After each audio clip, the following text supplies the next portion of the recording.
बिहार में पढ़े लिखे प्रबुद्ध समझदार लोगों का ये भ्रम हो गया है आपको कि हम तो किसी तरह यहाँ बचे हुए हैं, धंधा पानी चला रहे हैं, डॉक्टरी चल रहा है, बाल बच्चा बाहर पढ़ लेगा, यहाँ जो होता है होने दो बिहार में।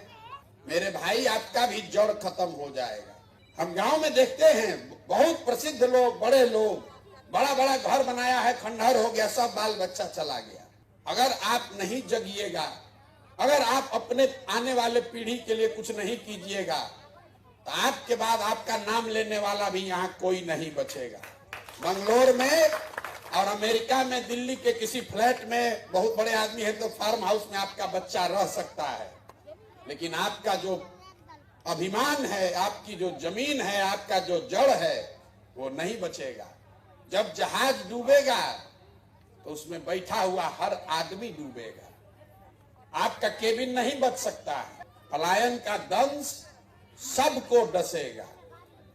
इतने फर्क है कि गरीब का लड़का मजदूरी करने जा रहा है, आपका लड़का बाहर पढ़ने और नौकरी करने जा रहा है। जा तो दोनों का लड़का रहा है।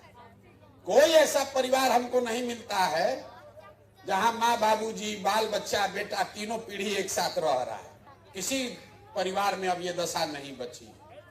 जिसका लड़का है वो अपना बाहर पढ़ रहा है, अगर पैसे वाले का है।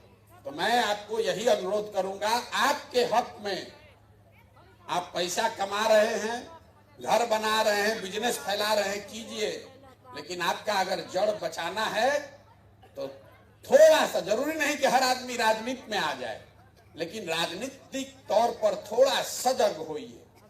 आंख बंद करके किसी का झंडा मत ढोइए। आंख बंद करके ड्राइंग रूम में बैठ के ये मत कहना शुरू कीजिए कि बिहार का तो कुछ नहीं हो सकता है। एक अच्छा आदमी जब चुनाव लड़के हारता है, आपको लगता है क्या करे, बढ़िया ही प्रोफेसर खड़ा हुए थे, हार गए, 4000 वोट आया।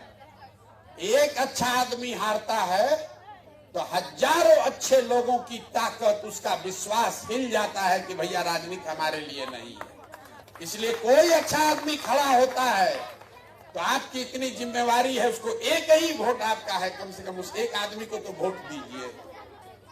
आप कह रहे कि जीत नहीं रहा, अरे भाई जीते हारे तुम अपना एक वोट तो उसको दो। इतनी जिम्मेवारी तो आप अदा कर सकते हैं।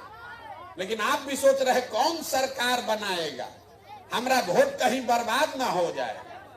अगर हर आदमी यही सोचेगा कि कौन सरकार बनाएगा तो जितना लुटेरा लंपट है वही सरकार बना रहा है, उसी को आप वोट दीजिएगा। तो मेरा आपसे अनुरोध यही है कि अपने और अपने बच्चों के लिए सजग होइए और कम से कम कोई हिम्मत करके सरकार में, समाज में खड़ा हुआ है, आप उसको एक वोट से ही मदद कर सकते हैं। एक वोट से ही मदद कीजिए। पैसा आपका नहीं चाहिए किसी को, लेकिन कम से कम एक बार इतना तो कीजिए कि भाई हमारा एक वोट बर्बादे सही, लेकिन इस आदमी को देंगे। आप गलत आदमी को मत सपोर्ट कीजिए, नहीं तो आज नहीं तो कल वो आपको नुकसान होगा।